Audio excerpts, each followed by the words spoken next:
Hook, 8,110 words, that can't be her. William Cooper breathed those words so quietly that only the dry Montana wind heard them, and then the woman stepped off that stagecoach and looked him dead in the eyes, and every careful plan he had made for the last 3 years collapsed into the Silver Hollow dust.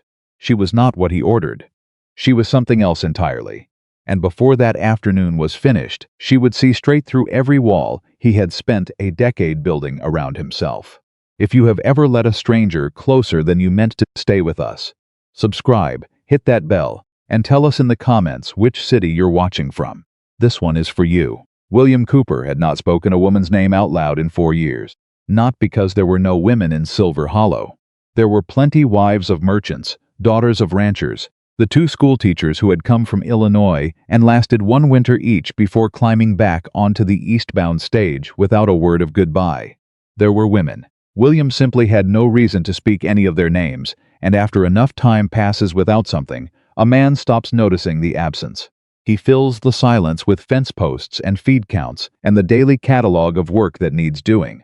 He tells himself that silence is not the same as loneliness. He tells himself that often enough, and sometimes he almost believes it. He was 34 years old. He owned 460 acres outside Silver Hollow, a cattle herd that had thinned badly after the brutal winter of 1884, a barn that needed new roof boards on the eastern side, and 1 dog, a brown and white cattle dog named Porter, who slept at the foot of his bed and had more sense than most men William had ever hired. The letter to the matrimonial agency had taken him 3 weeks to write. Not because he did not know what he wanted. He knew exactly what he wanted. The difficulty was knowing that what he wanted sounded cold and practical on paper, and he suspected the agency would think less of him for it. But he was not a man who dressed things up, so he wrote it plainly. He needed a woman who could cook and keep accounts. Someone who would not flinch at hard weather or hard work. Someone who understood that a frontier ranch was not a comfortable life, and had no illusions about that going in. He was not asking for romance. He was not asking for companionship in any soft or sentimental sense. He was asking for a capable partner who could help him keep the ranch alive, and he believed that was a fair and honest thing to offer in exchange for a home and his protection and whatever modest life he could provide. He signed it W. Cooper, Silver Hollow, Montana. He folded it, addressed it, and rode to town and mailed it before he could change his mind. That was 5 months ago. The reply came 6 weeks later, forwarded through the agency's Denver office. A woman named Victoria Harrison, age 29, formerly of St. Louis by way of Richmond, Virginia. The agency letter described her as resourceful, educated, experienced in household management, and accustomed to modest circumstances. There was a small photograph tucked behind the letter, a formal studio portrait, the kind everyone looked stiff and shadowed in showing a woman with dark hair pinned up and a serious expression that could have meant anything. William had looked at the photograph for about 30 seconds. Then he had sat on the table beside Porter's water bowl and written his reply. He would meet the westbound stage on the 14th of June, and he would have a wagon. He did not look at the photograph again. He told himself it didn't matter what she looked like. He believed that too. The 14th of June arrived with the kind of heat that comes down hard and flat on the Montana Valley, the contit that turns the dust on Main Street into something close to powder and makes horses pin their ears back. William had driven the wagon in from the ranch that morning, left it outside the feed store, and was standing on the boardwalk across from the stage depot by 11:15.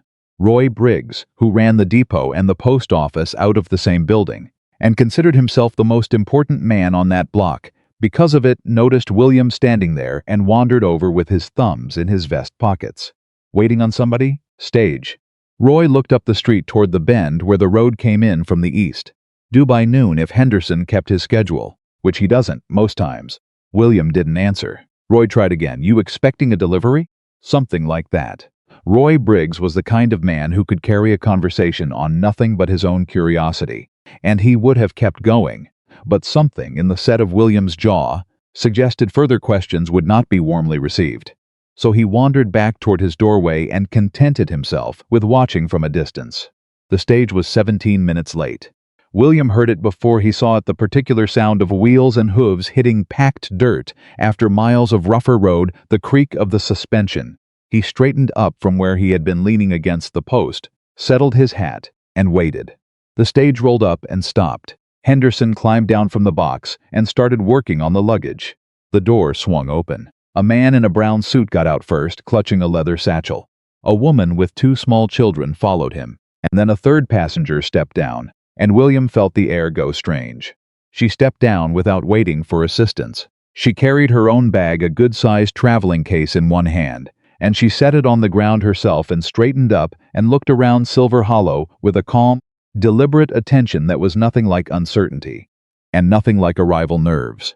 She was simply taking stock of where she was. Then she looked across the street and found him. William did not move. He was aware distantly that Roy Briggs had come back to the doorway. He was aware that Henderson had stopped unloading to watch. He was aware that 2 or 3 people on the boardwalk had gone quiet. In that particular way, people go quiet when something worth watching is happening. He was not aware of any of that in any useful way. He was only aware that the woman looking at him from across the dusty street was not the photograph. She was sharper than the photograph. She was more present. She walked toward him with a directness that made the space between them feel shorter than it was. And when she stopped in front of him, she set her bag down again and looked at him with clear brown eyes that did not look away and did not look down. "Mr. Cooper." It was not a question. He could not have explained why his voice came out lower than intended when he answered. "Miss Harrison, I expect we should get the formal part over with." She drew a folded paper from the small purse at her wrist, the agency documentation. He recognized it and held it out. "I have my letters of correspondence and the agency contract. I assume you have yours." He pulled his own copy from his shirt pocket.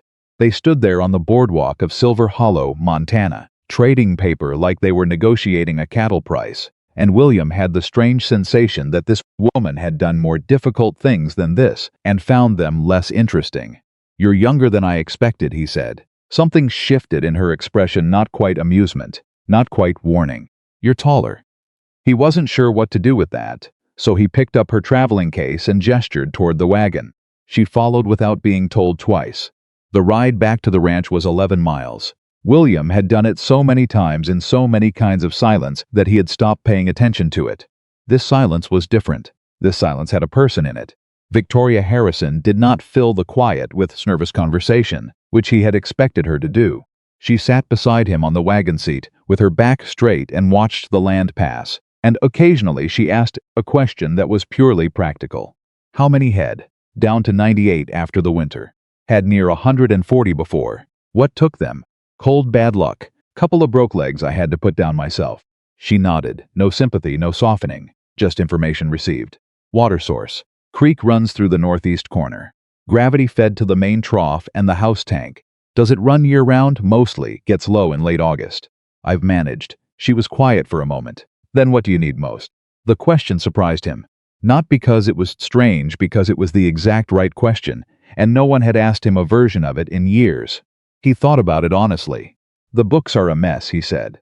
"I know cattle. I don't know accounts. I've been losing money I can't trace, and I don't know if it's the herd or the supply costs or something I'm missing." She looked at him with that direct, steady attention. "I can do accounts. The agency letter said so. The agency letter said I was accustomed to modest circumstances," she answered. That was a polite way of saying I've spent the last 3 years managing a household where the money was never quite enough, and I had to find ways to make it stretch. I know accounts the way people know them, when the numbers matter. William turned that over. "You came from St. Louis?" "I left St. Louis 14 months ago. I was in Denver before I came here." He waited. She did not offer more, and he found he did not push for it. Whatever Denver meant was hers to keep.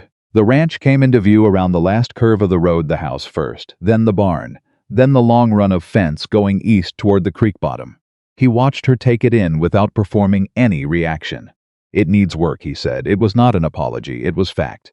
"Most things do," she said. Porter met them at the gate, tail going hard. Victoria stepped down from the wagon, crouched to the dog's level without hesitation, and let him sniff her hand before she scratched behind his ears. Porter, who was particular about people, and had once held a grudge against William's hired man for 6 straight weeks over some unknown offense, leaned into her hand with total willingness. William stood there holding the reins and watched his discerning dog make a fool of his careful indifference.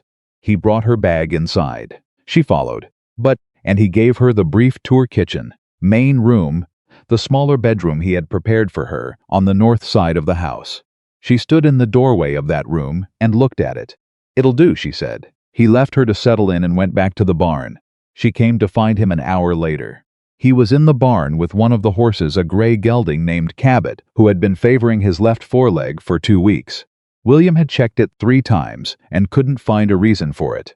The vet from Silver Hollow charged $2 a visit and had told him twice already that it would probably resolve on its own, which was the kind of advice William could have given himself for free. Victoria came into the barn and stopped a few feet away and watched him work for a moment. "What's wrong with him?" "Don't know. Vet says it'll resolve." She walked forward, calm and deliberate, and ran her hands along the gelding's left leg from the knee down. Cabot flicked an ear but stood. She pressed at different points with her thumbs, careful, methodical. "His frog is bruised," she said. "Down here on the underside. You can feel it if you press at the edge." William crouched beside her and pressed where she indicated. He felt it a slight give, a heat he had missed, because he'd been pressing too high on the leg. He sat back on his heels. "My father kept horses," she said, standing. "I learned early." William looked up at her. The agency didn't mention that. The agency didn't ask. He stood, brushed his hands on his trousers, and didn't say what he was thinking, which was that he had spent 2 weeks and $4 on a problem that this woman had found in under 3 minutes. He went and got the proper packing material for the hoof and started preparing it. She didn't leave. She watched him work, and after a while she said, "The water trough near the east fence. The pipe that feeds it runs above ground on the north side. I know, it's going to freeze solid in November. You'll lose it." He stopped. He had been meaning to sink that pipe for 2 summers.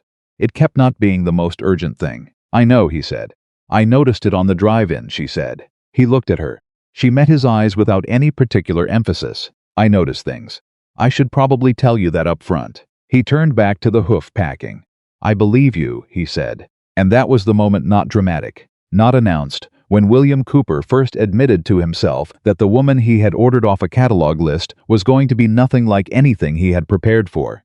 The first week passed in the way that first weeks do on a ranch, which is to say, without ceremony and with no shortage of work. The roof boards on the barn's eastern side needed replacing. 2 sections of fence in the south pasture had gone weak from post rot.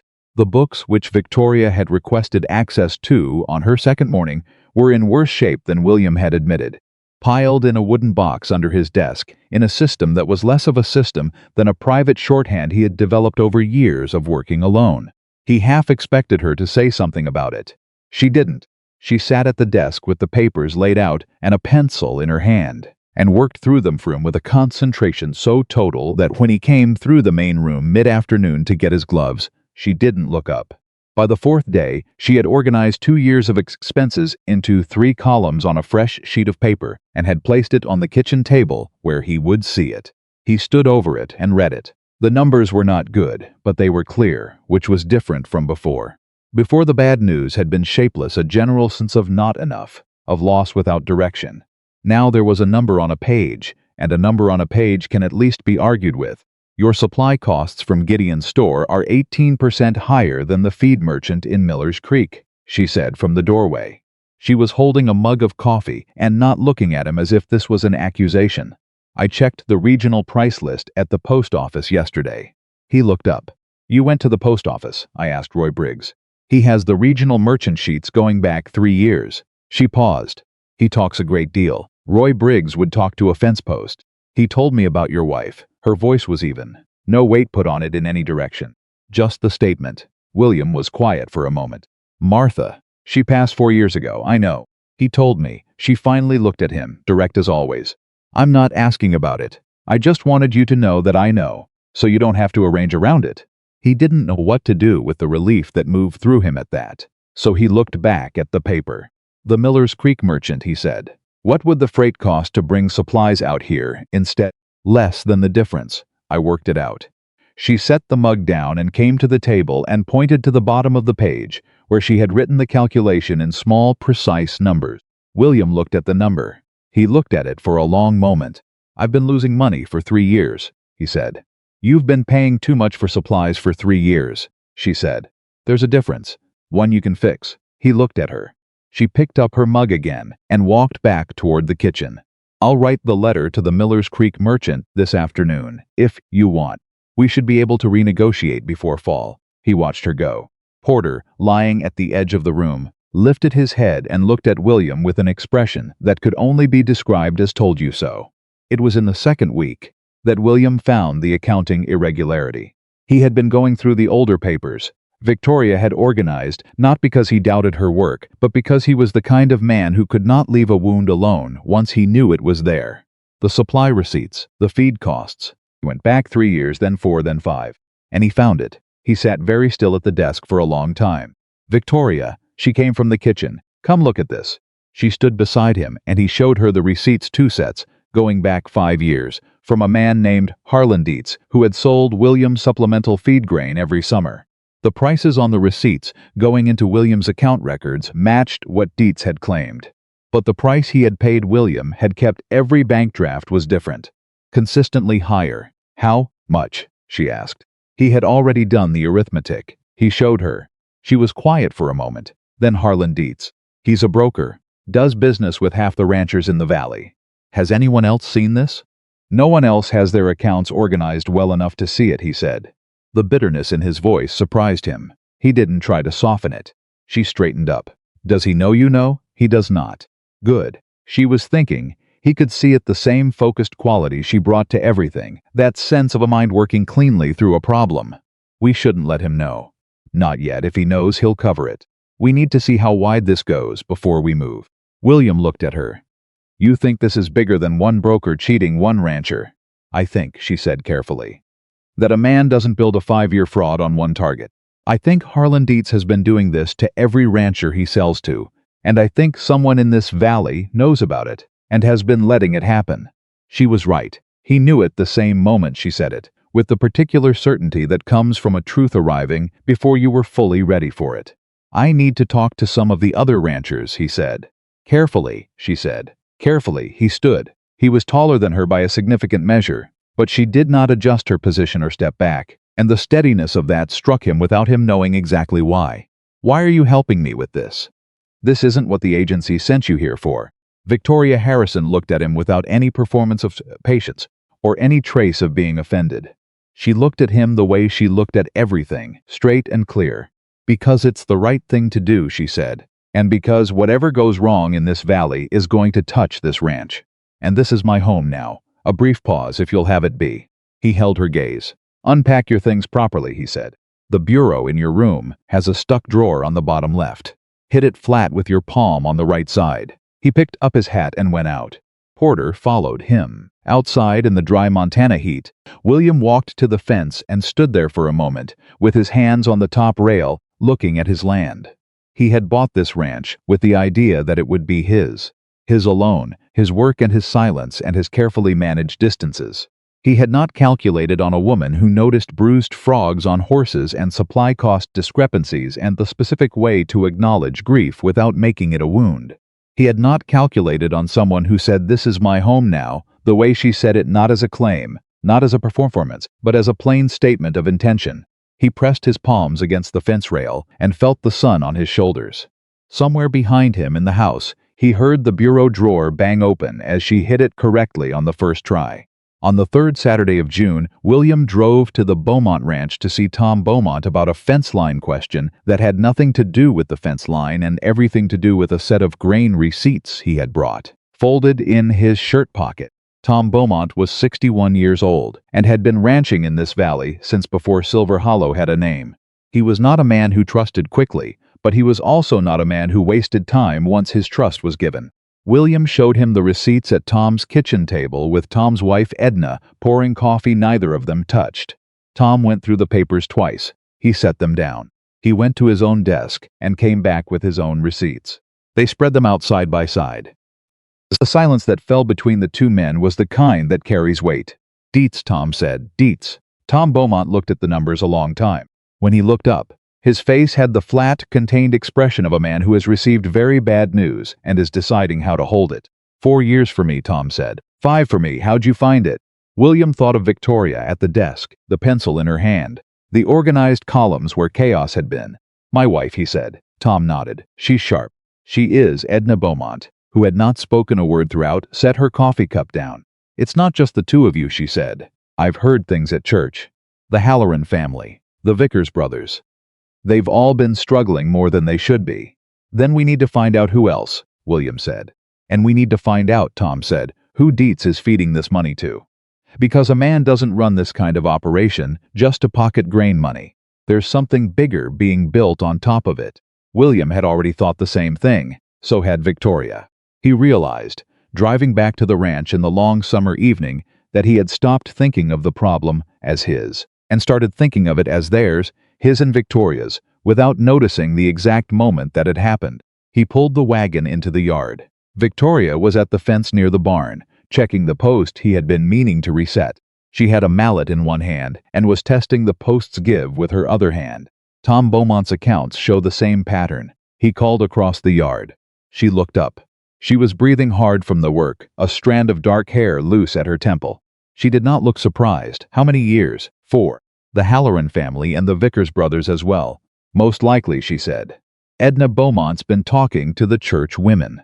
He pulled up the wagon. "How do you know what Edna Beaumont's been talking about at church?"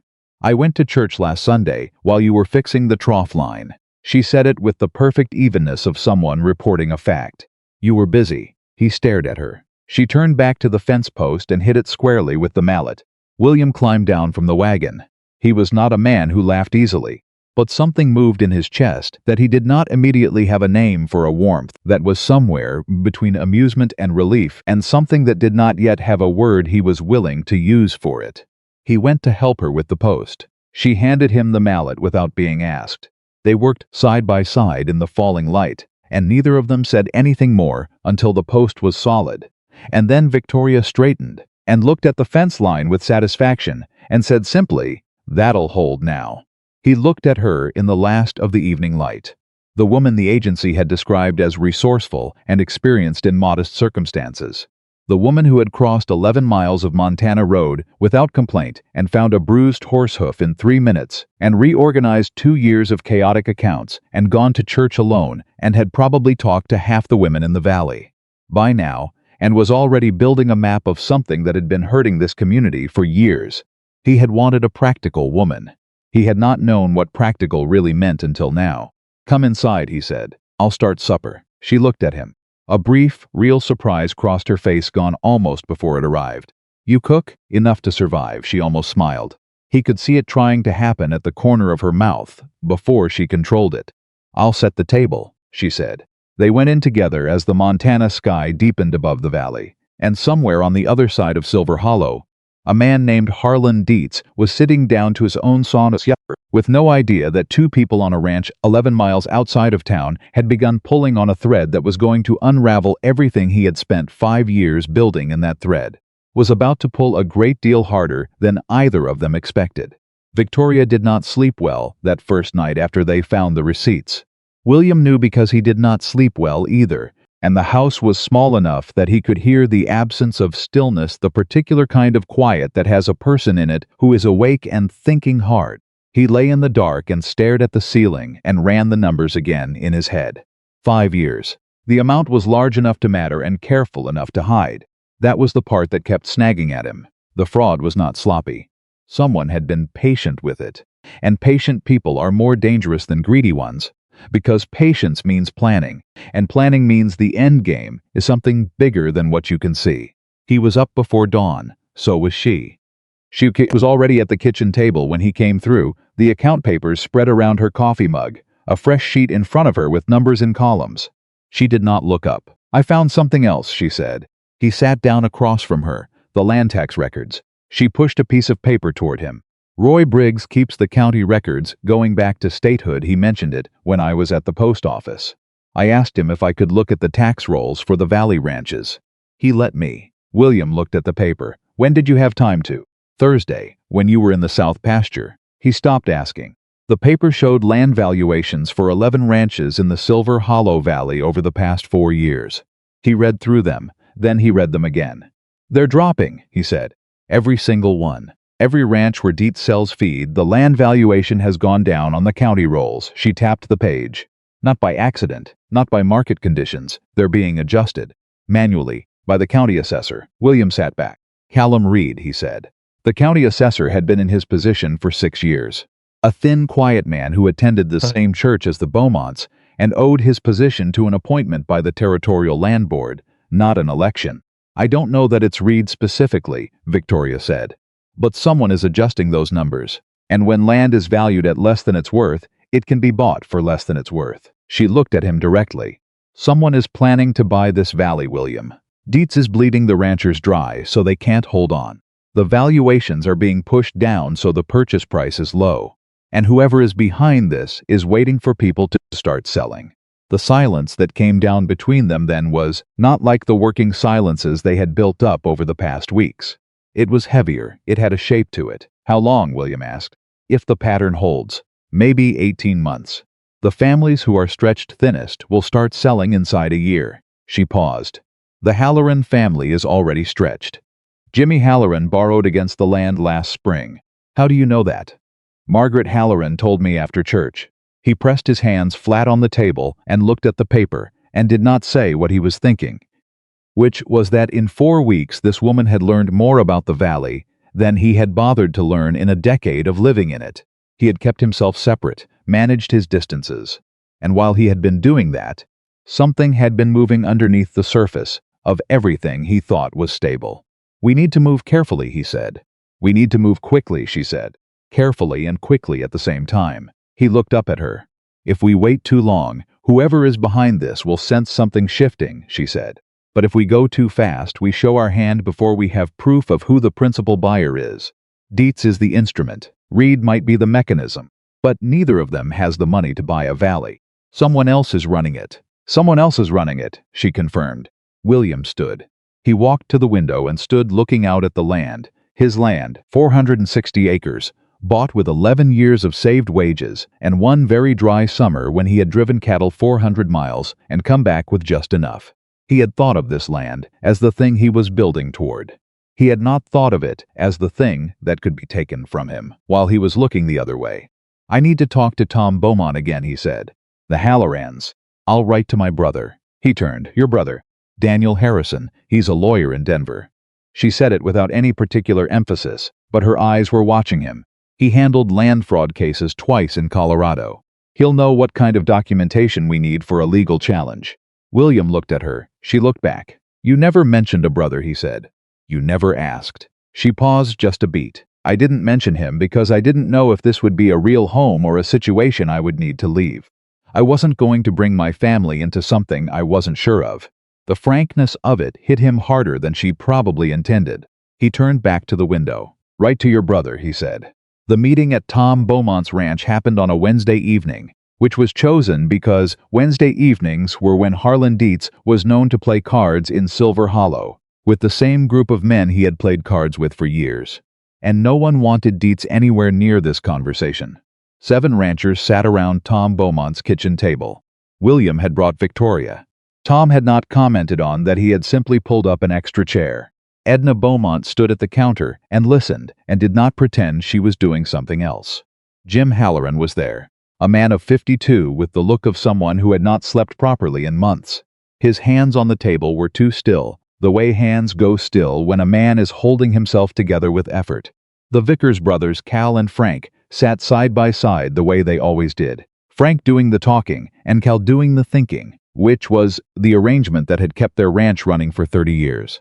Pete Dornbach was there, and old Henry Marsh, who was 70 and had been ranching in this valley since before any of them were born. William laid the receipts on the table. Victoria laid the land tax comparison beside them. Nobody spoke for a long moment. Jim Halloran picked up the tax paper. His jaw tightened. My valuation dropped 19% in 2 years, Jim said. I thought it was the market. It wasn't the market, Victoria said. Every one of your valuations dropped. Not the ones outside the valley, only the ranches on Dietz's supply route. Cal Vickers leaned forward and looked at the pattern. He had the kind of mind that went quiet when it was working, and the room let him be quiet. It's a squeeze, Cal said finally. Bleed them from the income side, knock down the asset value, then walk in when they're desperate and buy cheap. That's what it is, William said. Who's buying? Frank Vickers asked. We don't know yet, William said. Henry Marsh, who had not spoken since he sat down, cleared his throat. I had a man come out to look at my place 3 months ago. Didn't give a name at first. Sent a letter through a land company. Howell and Associates out of Helena. Every head at the table turned toward him. I told him I wasn't selling, Henry said. He was polite about it. Too polite. The kind of polite that means he expected me to change my mind. Victoria was already writing. Howell and Associates. Do you still have the letter? Henry Marsh reached into his coat pocket and set a folded envelope on the table. William looked at Victoria. Victoria picked up the envelope and read the letter inside. She read it once, then a second time, and when she looked up her expression was careful. This is a formal purchase inquiry, she said. Routed through a land brokerage, but the buyer is listed as a holding company. She turned the letter and pointed to a line near the bottom. Meridian Land Partners. That's not a local name, that's Eastern money.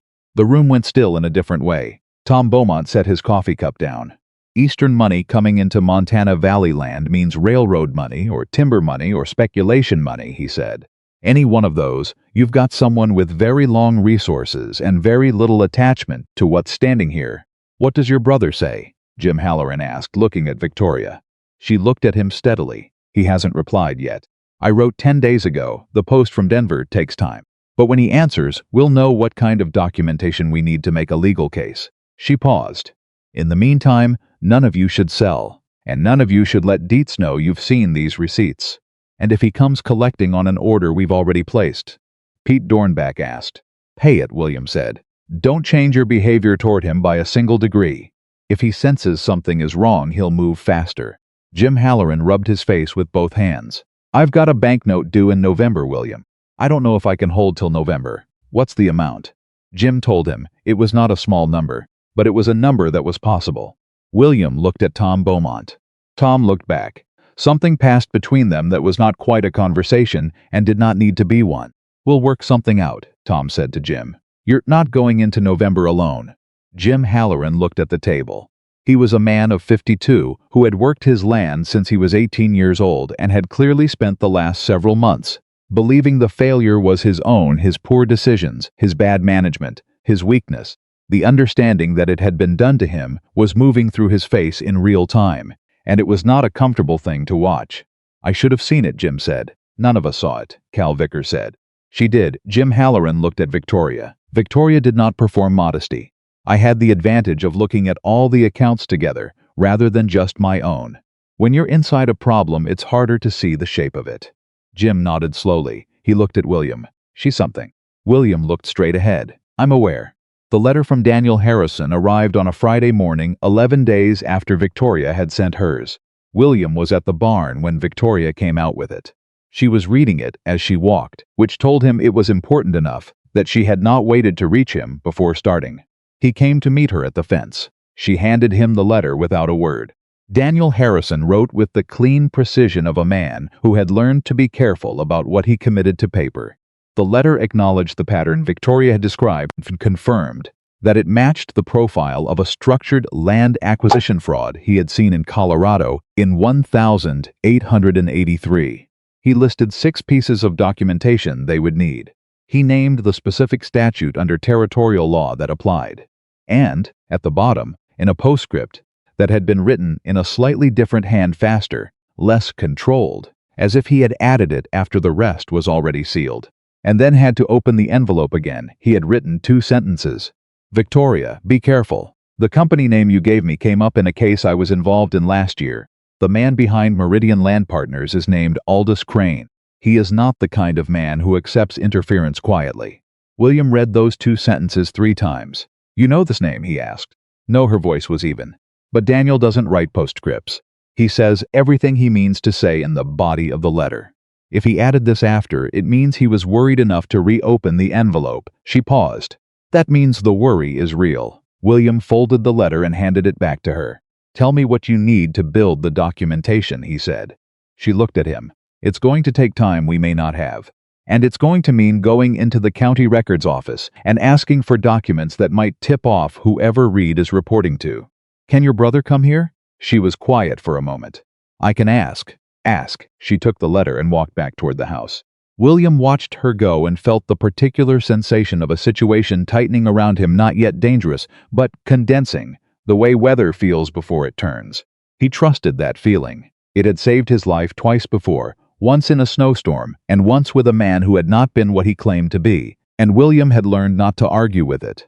He went back to the barn and started working with a focused quiet, the way he always worked when he was thinking hard about something he could not yet solve.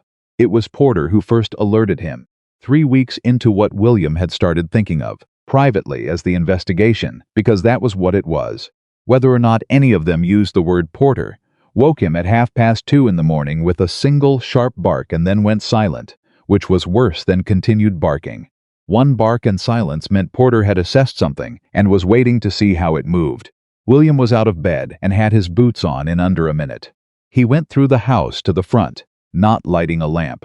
Victoria's door was open. She was already in the main room, standing to one side of the window, not in front of it. She was holding the fireplace poker. He almost said something about that and then decided against it. He took his rifle from the rack instead. They stood on opposite sides of the window in the dark and listened. The sound, when it came, was small, the particular scrape of something metal against wood, coming from the direction of the barn. William crossed to Victoria and said, very low, directly beside her ear, "Stay here." She turned her head and said, at the same volume, no. He looked at her in the dark. "I'll go around the east side," she said. "You go straight." He wanted to argue. He did not have time to argue. He gave one short nod and went out the back. What they found in the barn was not a person. It was what a person had left. 3 of the fence posts at the rear of the Cabot's stall had been worked loose, and the latch on the back barn door had been half sawed through, not all the way, but enough that it would fail under pressure. If Cabot had shifted hard against the stall in the night, the posts would have given. The door latch would have gone. The horse would have been out in the dark. It was not sabotage designed to hurt the horse, necessarily. It was sabotage designed to send a message, designed to cost, designed to make William spend time and money on a problem that had been manufactured for him. He stood in the barn in the early morning dark, holding his rifle, and felt something cold and precise move through him. Not fear, anger, but the clean kind, the kind that doesn't shout.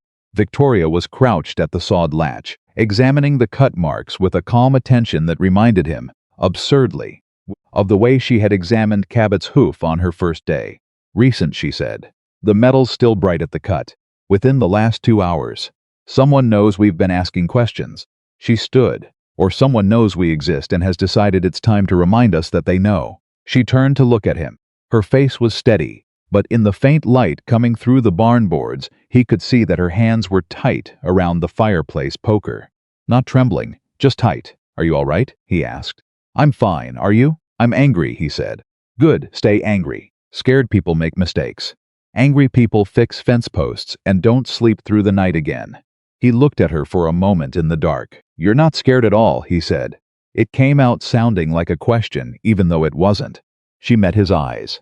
"I didn't say that." The honesty of it, just that, the simple willingness to say, "I didn't say that," landed somewhere he hadn't expected. He had been telling himself for weeks that she was practical, capable, useful. All true, all accurate, all also a way of keeping a certain distance from the more complicated truth, which was that she was someone he was beginning to rely on in a way that went past practicality, and that frightened him in a way that manufactured fence post sabotage did not. "Let's fix the latch," he said. They spent the next hour doing exactly that, working by lamplight, and neither of them mentioned what they had said to each other in the dark, but neither of them forgot it either. The reply to Victoria's second letter, asking Daniel to come to Silver Hollow, arrived 3 weeks later. He would come. He could be there by the 3rd week of August, he wrote, and he would bring the documentation templates they needed, and would spend as many days as necessary reviewing what they had gathered. What arrived 4 days before that letter, and which changed the shape of everything, was a note. Not a letter, a folded note, left in the wagon's seat when William had left the wagon outside the feed store for an hour. No envelope, no name, 3 lines of plain handwriting. "You are not as quiet as you think. Dietz knows someone is looking. Stop now and no one gets hurt. Keep going and the ranch isn't the only thing at risk." William read it standing beside the wagon on Main Street. Then he folded it and put it in his pocket and drove home without stopping anywhere else. He showed it to Victoria at the kitchen table. She read it once. "Set it down. They're rattled," she said. He stared at her. "Think about it." She turned the note toward him. If Crane's people were confident, they wouldn't send a warning. They would simply act. A warning means they want us to stop quietly. A warning means they don't want attention, which means attention is exactly what hurts them. She pressed her finger to the note.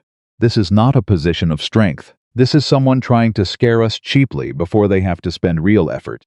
William looked at the note. He looked at her. You're either very brave or very certain, he said. I'm certain, and I'm scared. Both can be true. She held his gaze. William, they know we're looking, which means our window to act quietly has already closed. We have to move now with what we have. Daniel gets here in 3 weeks. We use that time to get every rancher's documentation together, consolidated, ready for him to review the day he arrives. We don't wait to gather more. We use what we have. And if Crane moves before Daniel gets here, then we deal with what Crane does, she said. But we do not stop. He looked at the note one more time. Then he picked it up and put it in the stove and watched it burn. All right, he said. She let out a breath, just briefly, and he understood that she had been holding it. I'll send word to Tom Beaumont tonight, she said. We need everyone's documentation together within the week. She was already pulling paper toward her when a knock came at the front door.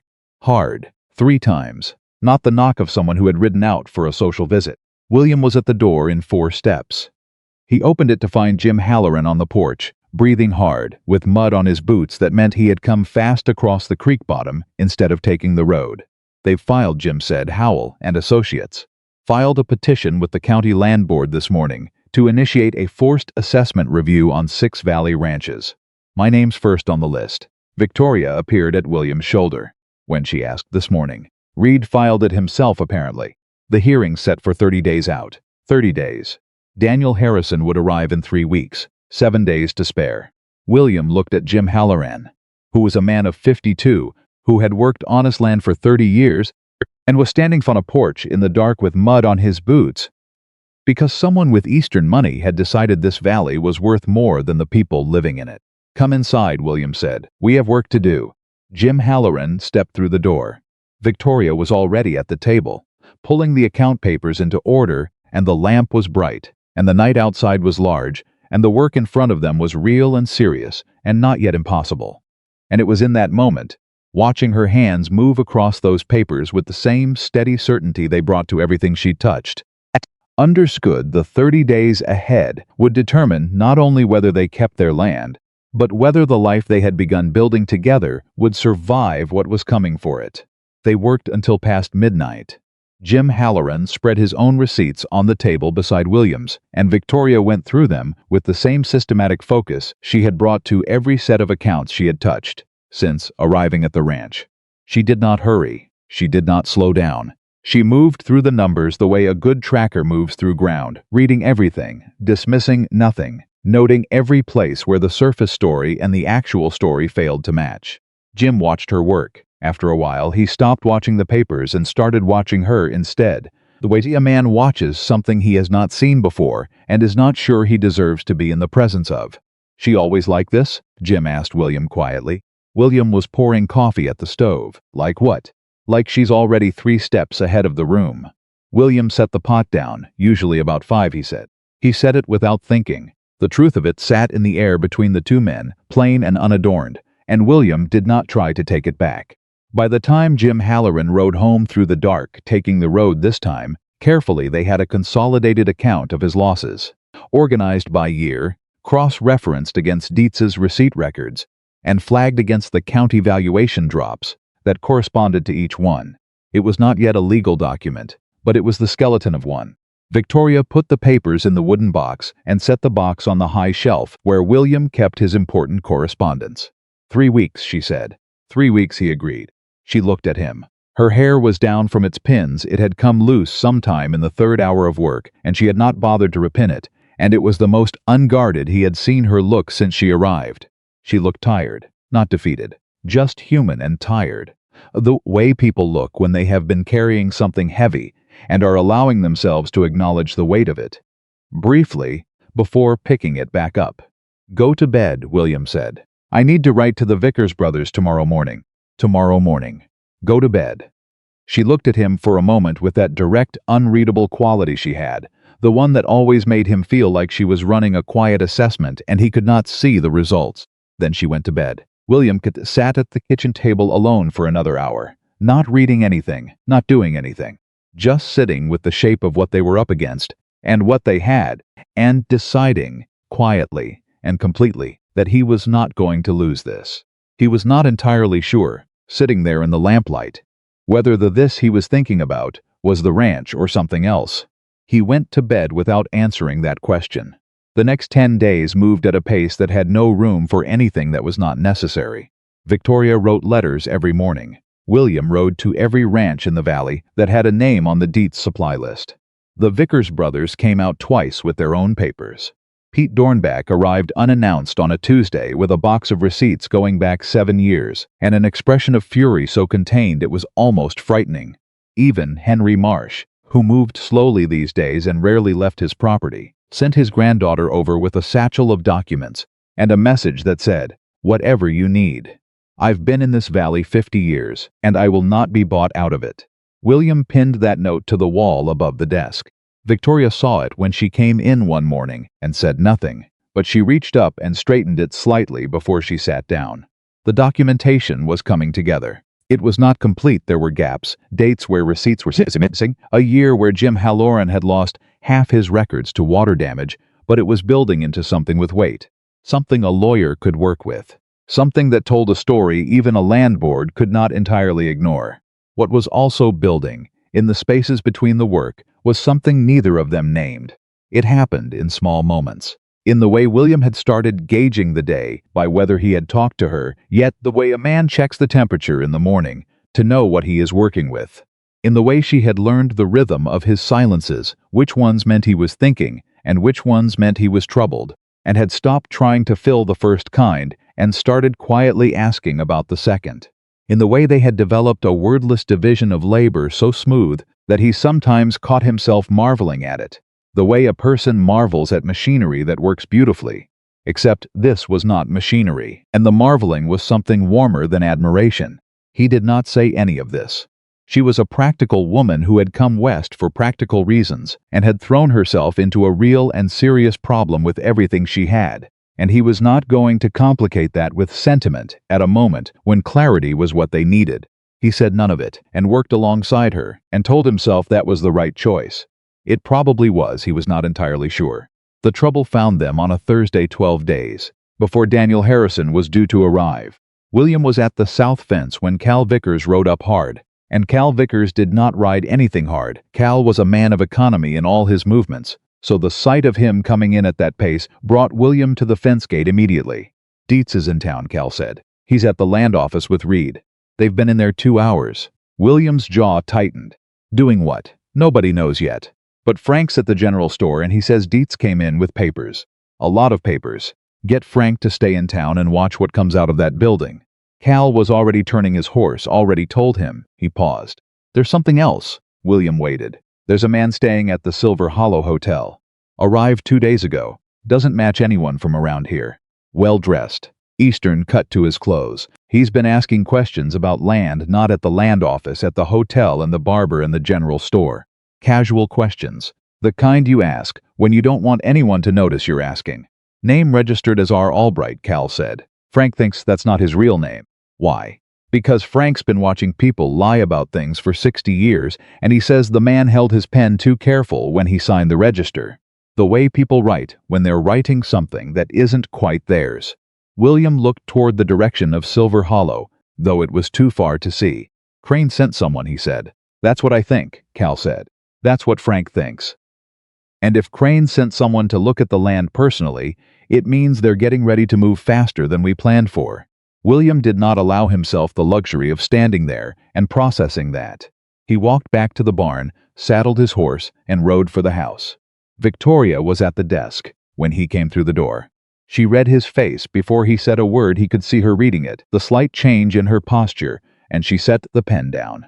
He told her. She was quiet for 3 seconds, which was longer than she usually took. "How much of the documentation is complete?" she asked. "Enough to show the pattern, not enough to name Crane directly." "What do we have on Crane specifically?" Henry Marsh's letter. The Howell and Associates inquiry. The connection to Meridian Land Partners that Daniel identified. "That's not enough to name him at a formal hearing." "No," he agreed. She stood up. "Then we need something that is. And we need it in less than 12 days. What are you thinking?" She looked at him steadily. "The man at the hotel. R. Albright. He's asking questions in town, which means he's building an assessment. If he's building an assessment, he's gathering information. And if he's gathering information in Silver Hollow, he's going to make contact with someone local who can give him access to the county records." She paused. "Reed. You think Albright is going to go to Reed?" "I think Albright has already been to Reed," she said. "I think those 2 hours at the land office today were not Dietz filing papers. I think they were Dietz and Albright and Reed aligning on a timeline." William felt the pieces settle into formation the way they do when someone says the true thing out loud. "Then we need someone in that conversation," he said. "We can't get someone in that conversation, but we can get someone close enough to it to know what came out of it." She picked up her pen again. "I need to talk to Edna Beaumont. Edna knows every woman in this town, and every woman in this town knows what their husbands talked about at dinner." He almost told her to be careful. He stopped himself because she already knew to be careful, and saying it would be condescension dressed up as concern. "I'll ride to Beaumont's with you," he said instead. She shook her head. "Two people riding out together looks like a consultation. One woman visiting a neighbor looks like nothing." She was already pulling on her jacket. "Stay here, I'll be back before dark," she went. William stood in the middle of the main room for a moment, alone, and noticed with some detachment that he did not like it, the going alone, not him staying. He had sent men into difficult situations before, and felt nothing beyond operational concern. This was different, and he knew exactly why it was different, and he still had no intention of naming it out loud. He went and fixed the stuck latch on the supply room door that he had been meaning to fix for 2 weeks. It took him 12 minutes. Then he found 2 other things to fix. She was back before dark, as she had promised.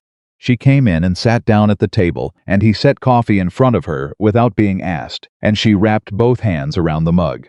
"Edna Beaumont's neighbor is the wife of Callum Reed's clerk," she said.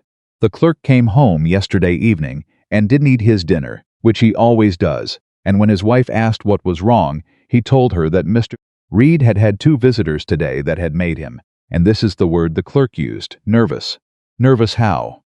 "Nervous in the way of a man who has been doing something he should not be doing, and has just been told the timeline for that thing has moved considerably faster." She took a breath.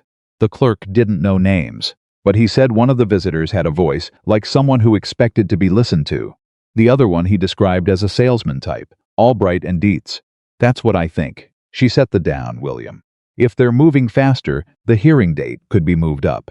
We can't assume we have 30 days anymore. We may have 2 weeks or less." He sat across from her. "Daniel needs to get here sooner. I sent a telegram from the Silver Hollow office this afternoon. I asked him to leave 2 weeks earlier if he can manage it. If he's already prepared and Daniel prepares things ahead, he always has, he might be able to make it in time. And if he can't..." She looked at him with that direct, steady quality. The look he had come to understand meant she was telling him something true that she had already thought through. "Then we go to the hearing with what we have, and we make the strongest case possible without him," she said. "And we make sure every rancher in this valley is standing there when we do. Because one rancher with receipts is an angry man. 7 ranchers with organized documentation and a paper trail pointing at an Eastern holding company is a different thing entirely." He held her gaze. "You're right," he said. Just once. A small genuine surprise, as if she had been ready to argue for the position, and he had removed the need for it. "All right," she said. He almost told her then. He was sitting at that kitchen table with the lamplight between them and the documentation on the desk, and Porter asleep at the door, and the entire valley at stake, and the particular silence of a house that has 2 people in it who have figured out each other's rhythms, and he almost said it. The thing he had not been naming. He opened his mouth. A rock came through the kitchen window. Not a bullet. A rock, which was almost more frightening, because a bullet meant distance and cowardice, and a rock meant someone close, someone willing to be close, someone sending a message that the previous warning had not been enough. The rock landed in the middle of the kitchen floor. Wrapped around it with a length of cord was a piece of paper. Victoria was on her feet. William was already at the window, not in front of it, beside it, rifle up. Outside was darkness and silence. "Stay down," he said. "I'm not down," she said, which was true. He did not have time to address that. He went to the back door and out, moving fast and low around the east side of the house. He covered the near perimeter in 3 minutes, then the barn, then the fence line to the north. Nothing. Whoever had thrown it was already gone. He came back inside.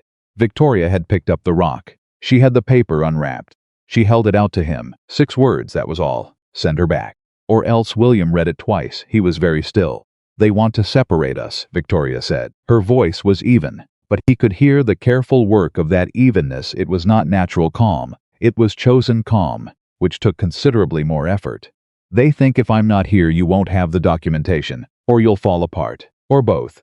He looked at the paper. 6 words, send her back. Something moved through him that was slow and hot and absolute, the way lava moves, not fast but unstoppable, burning through whatever was in its path. They don't know you very well, he said. She looked at him. And they don't know me at all, he said. If they think a note wrapped around a rock changes anything. She was quiet for a moment. Then she said, I need to tell you something. All right. She set the rock on the table, carefully, the way she set things down when she was being deliberate about something. When I came here, she said, I had decided I would do what I agreed to do, and I would be useful, and I would not ask for anything more than that. Because I had trusted people before who turned out not to be worth trusting, and I had decided that I was not going to put myself in that position again. She looked at him with complete directness. I'm telling you this because whoever wrote that note believes I can be sent away. And I want you to know, I need you to know that I am not going anywhere. Not because I have nowhere else to go.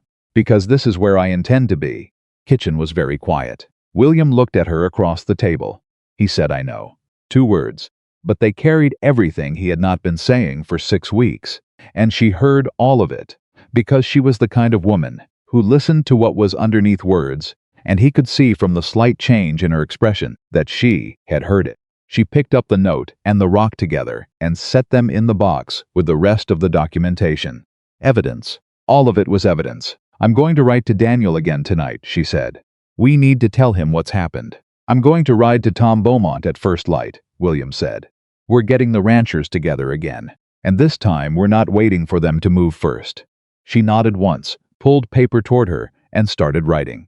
William took his rifle and went out to check the perimeter one more time, and then he settled into the chair on the porch that he had never sat in much before Victoria arrived, and he watched the dark land around his ranch with the steady attention of a man guarding something he had decided completely and without reservation that he was not willing to lose. The telegram from Daniel arrived 2 days later. Coming sooner. Arrive August 9th. Have information on Crane that changes things. Tell no one. August 9th. That was 9 days away. Victoria read the telegram in the post office, thanked Roy Briggs, and walked back to the wagon without her expression changing. She waited until they were on the road out of town before she told William what it said. He listened. What kind of information changes things? He asked. I don't know. But Daniel wouldn't write that unless he was certain. She held the telegram against her knee. He's been careful about paper his whole career. He only writes down what he's sure of. 9 days. They drove in silence for a mile. The Montana landscape ran around them, big and hot and indifferent the way it always was. If Crane's man is still in Silver Hollow, William said, he's going to start making contact with the ranchers directly. Now that the subtle approach hasn't worked, he'll come with offers. Individual offers, Victoria said immediately. Separate. So no one rancher knows what the others were offered and can't compare. Classic. We need the ranchers to agree right now today that any offer gets brought to the group before anyone responds. Agreed. She was already turning in the seat to look at him. We should ride to each of them tonight. All of them. All of them, she paused. And William, when we ride to them together, when they see us coming together on this, it matters. It tells them this is not one man's fight. It tells them this is a community standing up. He looked at her. She looked back at him, and there was something in her face that was open and certain in a way that she had not shown him before. The kind of certainty that comes not from confidence itself alone, but from confidence in a we. He turned the wagon toward the Beaumont Ranch first. They rode together through the Montana afternoon, and with every ranch they stopped at, every rancher who heard them out and nodded and agreed. The thread Aldous Crane had been counting on pulling quietly and without resistance grew a little shorter and a little harder to handle. 9 days. Whatever Daniel Harrison was bringing with him from Denver, it needed to be enough. Because Aldous Crane not sent a well-dressed man all the way from the east and manufactured 5 years of patient fraud to be stopped by 2 people on a ranch 11 miles outside of Silver Hollow. But then again, Aldous Crane had never met Victoria Harrison. And he had clearly never understood what William Cooper was capable of when he finally stopped fighting alone. Because the man who had spent 4 years managing his distances and keeping the world at arm's length had, somewhere between a bruised horsehoof and a rock through a kitchen window, become something different entirely, a man with something real to protect and a partner worth protecting it with. The 9 days did not pass slowly. They passed the way the days before a storm pass, with a particular compressed urgency, each one feeling shorter than it should, each night ending before the work was done. William rode out every morning before full light and came back after dark. Victoria wrote letters and organized papers, and made 2 more trips to Silver Hollow on errands that were not entirely what they appeared to be, and each time she came back with something useful, a name, a date, a piece of information gleaned from a conversation with someone who did not know they were being useful. Roy Briggs, who could not help himself, told her that R. Albright had checked out of the Silver Hollow Hotel on the 6th day. He had left no forwarding address and had not indicated when or whether he was coming back. Victoria told William that evening at the kitchen table. He looked up from the papers. He left checked out, luggage and all. "That's not a retreat," William said. "That's a repositioning. That's what I think too. He's done what he came to do. He's made his assessment and he's gone back to report." "Which means Crane has a full picture now," Victoria said. "He knows the valley, he knows the ranchers, he knows the land values. He's going to make his next move from a position of complete information. And we're going to meet it from a position of 9 ranchers who have agreed to hold documentation that tells the real story, and a lawyer arriving in 3 days." She held his gaze.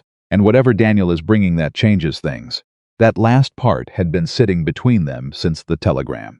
Neither of them knew what it meant. Daniel Harrison was not a man for drama. If he said the information changed things, it changed things. But changed them how, and in whose favor, were questions that 3 more days would answer. William went back to the papers. Victoria went back to hers. Porter lay between them at the edge of the lamplight, and the house was quiet in the particular way it was quiet these days, full rather than empty, weighted with 2 people's focus rather than 1 person's silence. It was better. He was not going to pretend it wasn't better. Daniel Harrison arrived on the afternoon of August 9th. William had driven the wagon to meet the stage, without discussing whether Victoria would come.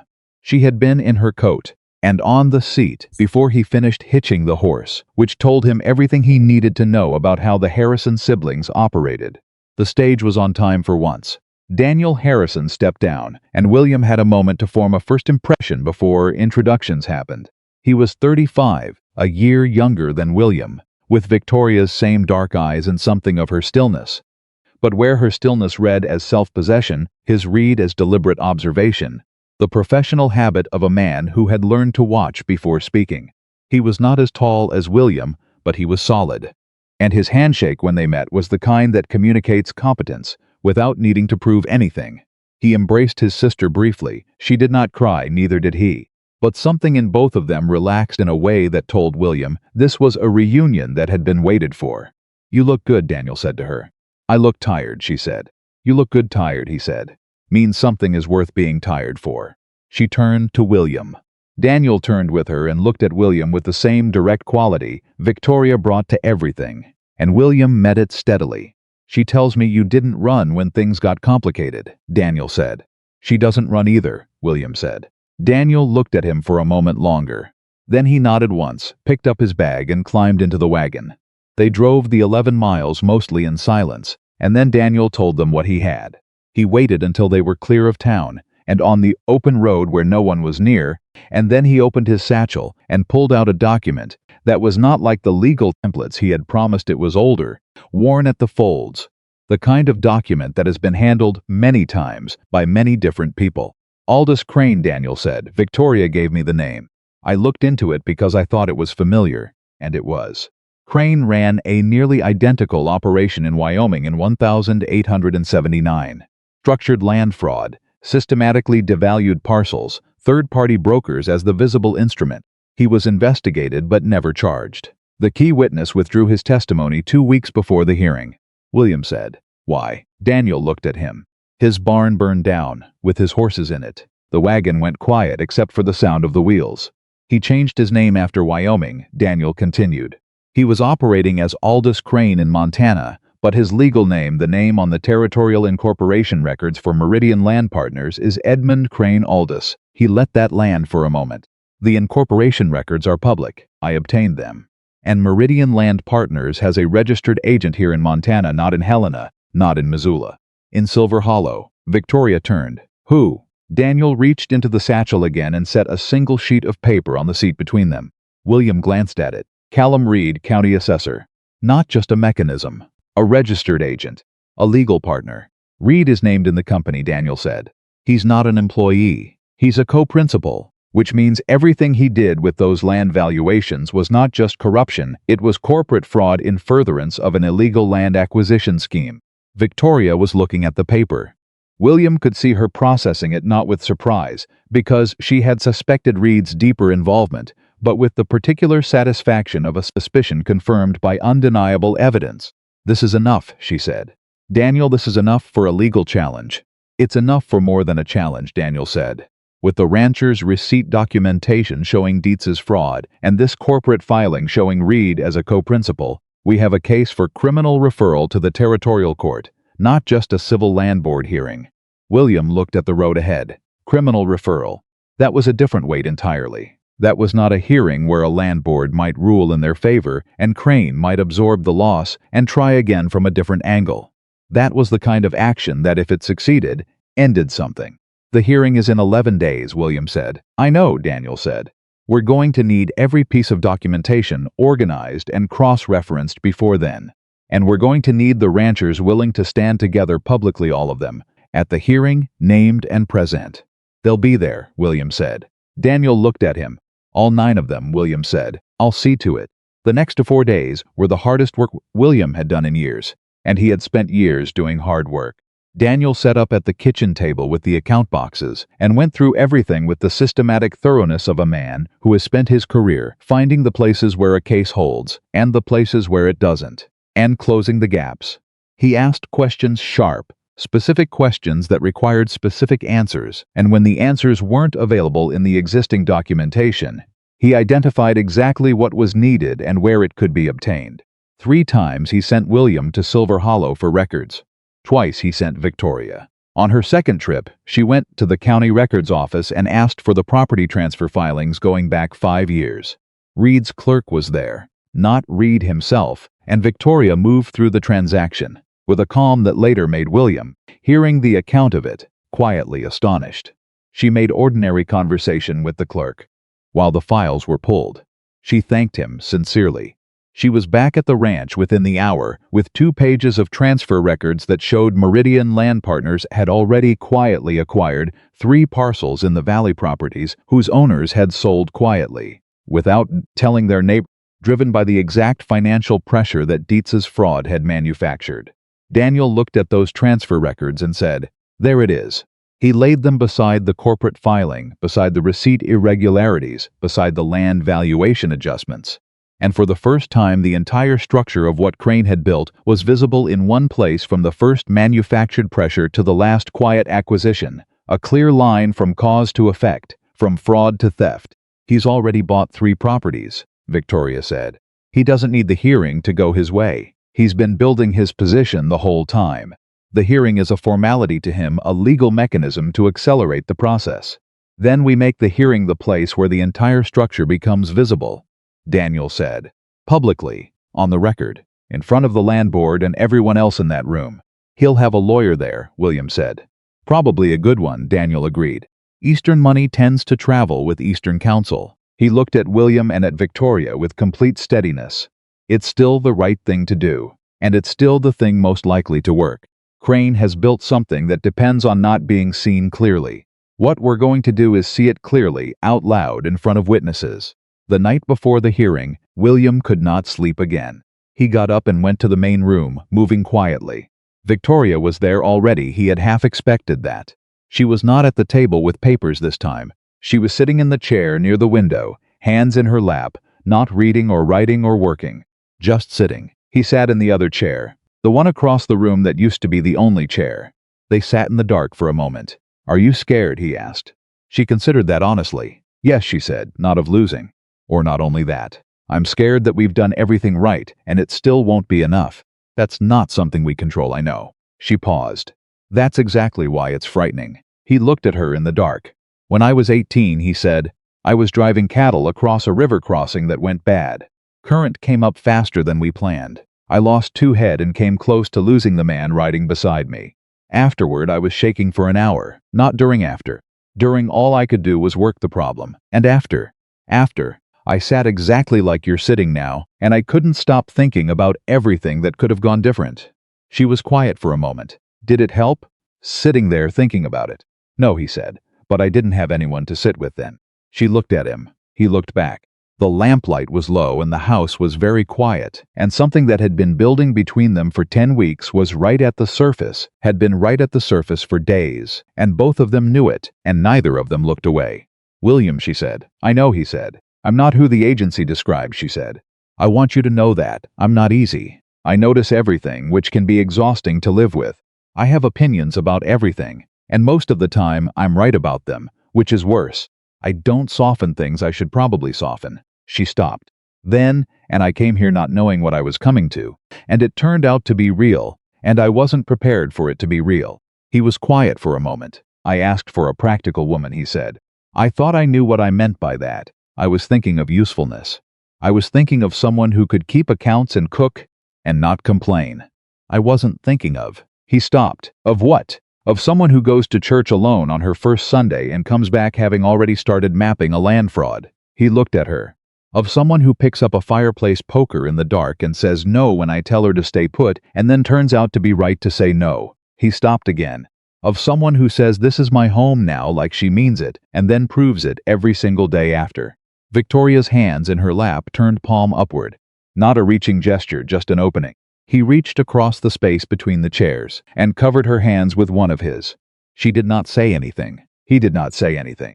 There was nothing that needed to be said that was not already in the warmth of that contact in the dark. The plain and uncomplicated acknowledgement of what had been growing between them for 10 weeks. After a while, she said very quietly, we should sleep. Tomorrow is long, yes, he said. He did not move immediately. Neither did she. Then he stood, and she stood, and they went back to their respective rooms, and William lay in the dark and felt the shape of the day ahead. With something he had not felt walking into a difficult thing in a very long time.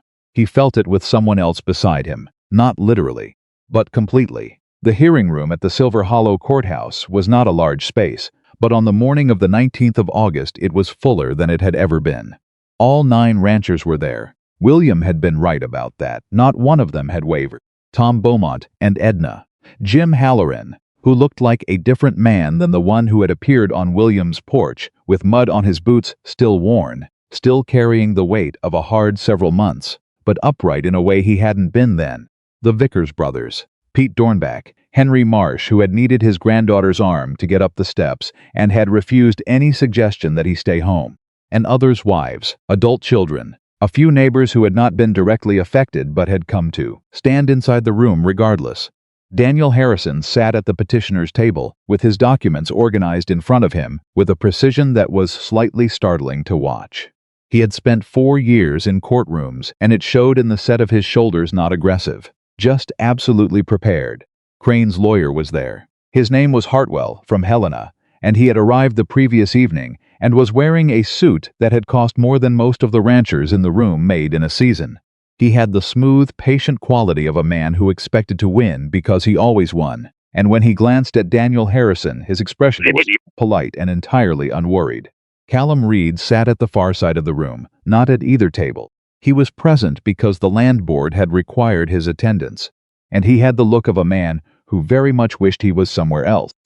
Harlan Dietz was not there. He had left Silver Hollow 3 days ago. William had heard it from Roy Briggs, who had heard it from the hotel keeper, who had seen Dietz loading his wagon at 4 in the morning. A man who loads his wagon at 4 in the morning is not planning to come back. The land board chairman, a man named Garvey from the county seat, called the room to order.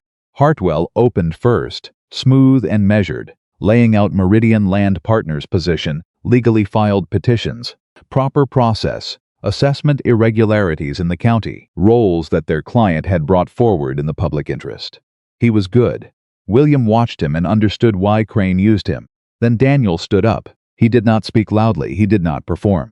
He simply began presenting the evidence in the order that made the story clearest, the way a man builds a fence one post at a time, tight and plumb, until the line is visible to everyone. He started with the receipt discrepancies. He laid the numbers out, ranch by ranch, year by year. The difference between what Dietz had charged and what he had recorded totaled across 5 years and 9 properties. He let the room sit with those numbers. Then he showed the land valuation adjustments, the correlation between Dietz's supply route and the properties whose county valuations had been systematically reduced. He showed the timeline how the reductions had tracked the financial pressure on each family. Then he showed the Meridian Land Partners corporate filing. He said Callum Reed's name clearly and set the document on the land board's table. The room reacted. Not loudly, these were ranching people, not a courtroom audience, but the reaction moved through the space like a current. Heads turned, whispered words, a chair scraping. Callum Reed went the color of old chalk. Hartwell was on his feet immediately, smooth and controlled, objecting to the relevance of corporate filings to an assessment review hearing. The board chairman raised his hand for quiet and looked at the document Daniel had placed on the table. He read it for a long time. "This names the county assessor as a registered principal," Garvey said. It was not entirely a question. "It does," Daniel said. Garvey looked at Reed. Reed said nothing. His hands on his thighs were very still. "This hearing," Garvey said, carefully, "was initiated on Reed's recommendation." "It was," Daniel confirmed. The silence that came down then was a particular kind, the kind that happens when something that was hidden becomes visible, and everyone in the room has to adjust to the new reality of what they are seeing. Hartwell tried twice more to regain the narrative. The second time, Daniel set the Wyoming documentation on the table, the 1,879 case, the structural parallels, the name change.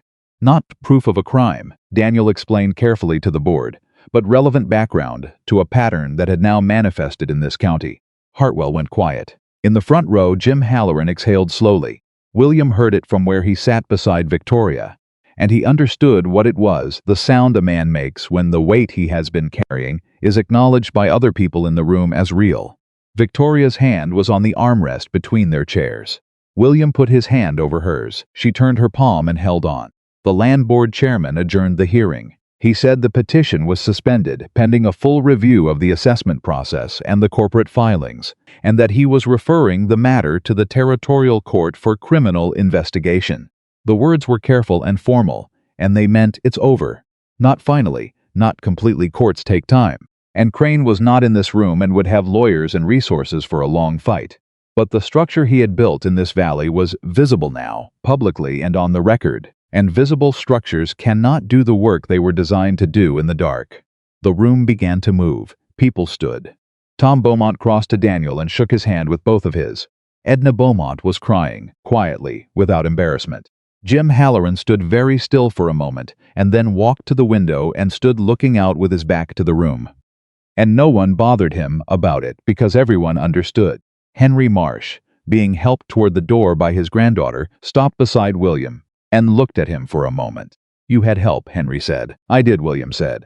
Henry looked at Victoria. He looked back at William. "Good kind of help," he said. Then his granddaughter steered him toward the door, and he went, slowly, with the dignity of a man who had been in this valley 50 years and intended to be in it 50 more. Victoria watched him go. Then she looked at Daniel, who was packing his documents with the methodical efficiency he brought to everything. "Will it hold?" she asked. "The referral will hold," Daniel said, without looking up from the papers. "The criminal investigation will take time. Crane will fight it. He has money and he will find lawyers and he will try every angle available to him." He glanced up. "But the valley properties are protected now. Reed can't touch those valuations while he's under investigation. Dietz is gone, and Meridian Land Partners is on the record as a fraudulent enterprise. Crane can't buy what he was trying to buy, not here, not under that structure." "And if he tries another way?" William asked. Daniel looked at him steadily. "Then we deal with that when it comes. But right now, today, on the 19th of August, 1,886 you won." William stood with that for a moment. Outside the courthouse, the Silver Hollow morning was bright and ordinary and utterly indifferent to what had just happened in that room. The way Montana always was large and impassive and not particularly interested in human victories or defeats. The land was what it did not celebrate. But the people on the steps of that courthouse did. Not loudly, there was too much relief in the room for noise, the particular deep release of people who have been frightened for a long time and are only now beginning to believe the fear is over. Tom Beaumont had his arm around his wife. The Vickers brothers were talking in the rapid, overlapping way they talked when they were genuinely moved. Pete Dornbach shook William's hand 3 times and seemed to lose count. William let it happen. He stood in the middle of it and let the handshakes happen and the words happen, and the relief of all of it settle around him, and he looked at Victoria across the small crowd of people. She was talking to Daniel. She had her hand on his arm and was saying something. And whatever it was made him shake his head slightly with the expression of an older sibling who is moved by something and does not want to show it entirely. Then she looked up and found William's eyes. He held her gaze across the crowd. She did not smile, not fully. But something in her face opened, the way a door opens when someone finally decides to stop holding it closed, and he felt it across the distance between them, with a clarity that had nothing to do with distance. He started toward her. The crowd was still around them, still talking and moving and processing the morning, and William moved through it with the particular directness of a man who knows where he is going and has stopped pretending he doesn't. He reached her. Daniel took one look at both of them and said, with the perfect practicality of a man who has figured out the room, "I'll go find the Beaumonts." He went. William and Victoria stood together in the small quiet space his departure had made. "Daniel said we won," William said. "Daniel's usually right about these things," she said. "Are you all right?" She considered it honestly, the way she considered everything. "I will be," she said. "I need about a week of sleeping properly, and then I will be entirely all right." He looked at her. "The bureau drawer in your room," he said. "The stuck one." She looked at him with a slight confusion at the apparent change of direction. "I fixed it 2 days ago," he said. "It bothered me that it was stuck." She stared at him. "I also fixed the gate latch on the east fence," he said. "The one you mentioned on your second day." "That was 2 months ago," she said. "I know," he held her gaze. "I've been fixing things, you noticed." Quietly. "Because you were right about all of them." The confusion in her expression was shifting into something else, something softer, something that was working hard to stay controlled and not entirely succeeding. "William Cooper," she said. "Victoria," he said. "That might be the most romantic thing you have ever said to me." He thought about it. "I fixed a gate latch." "You fixed a gate latch I mentioned once in passing because I noticed it was wrong," she said. "And you didn't tell me, you just fixed it." She looked at him with those direct brown eyes. "Do you understand why that matters?" He was quiet for a moment. "Because it meant I was listening," he said. "Because it meant you were listening," she said.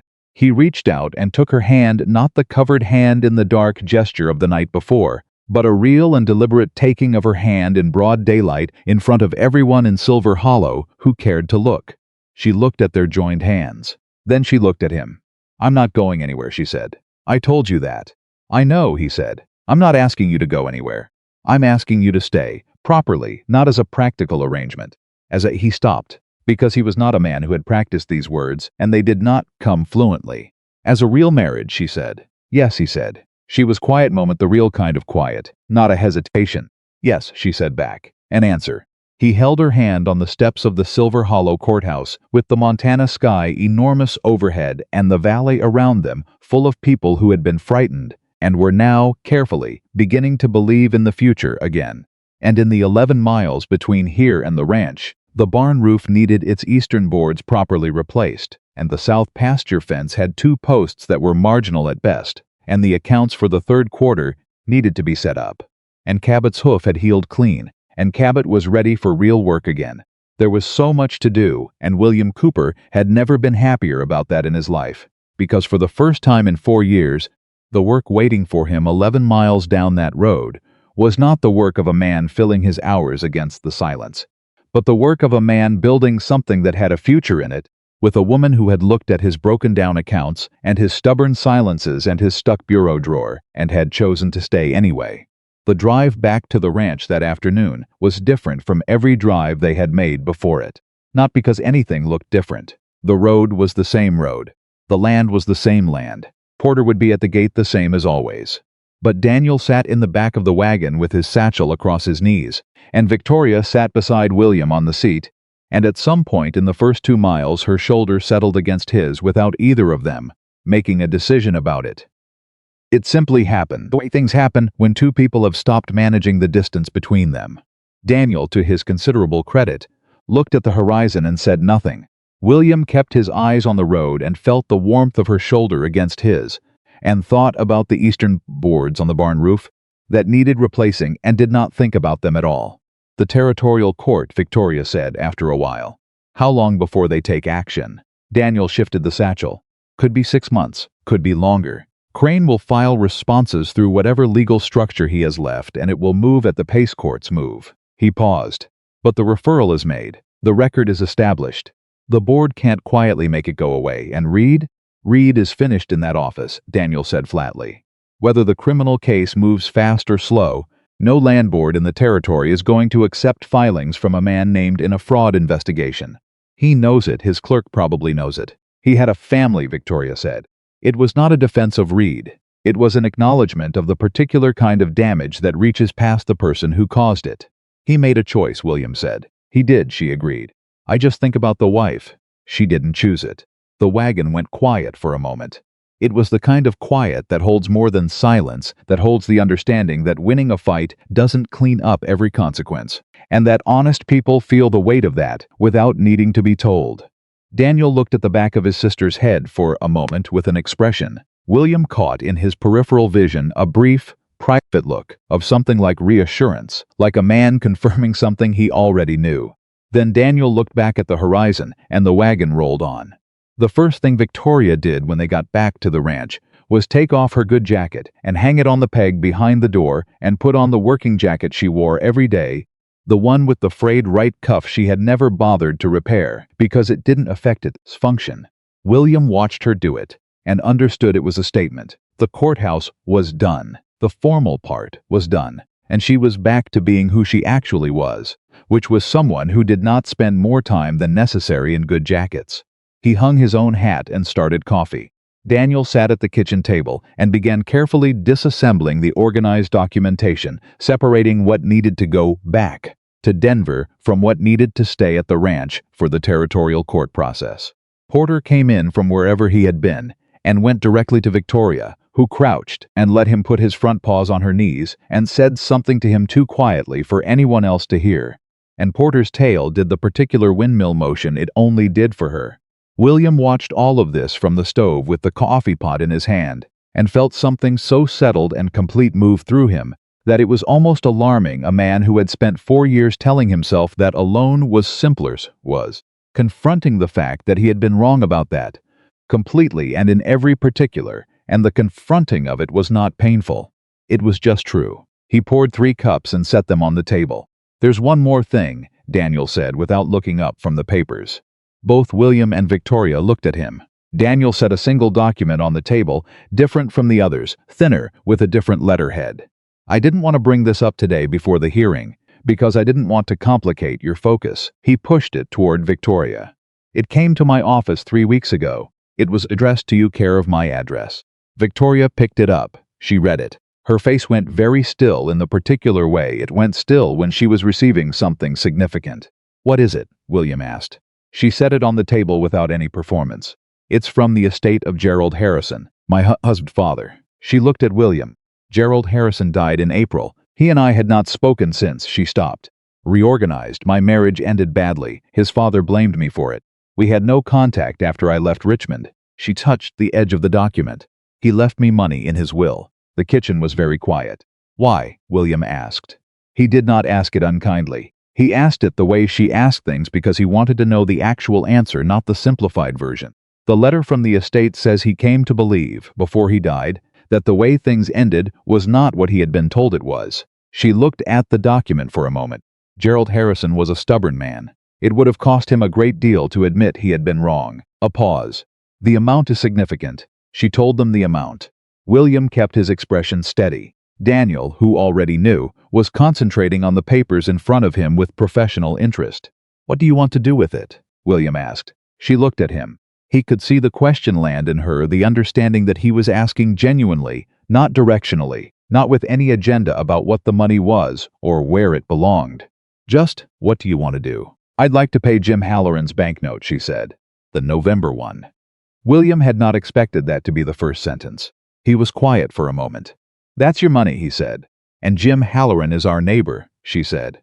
And he spent 6 months believing he had failed his family when he had been systematically robbed. And I would like him to go into winter not having that hanging over him. She held William's gaze.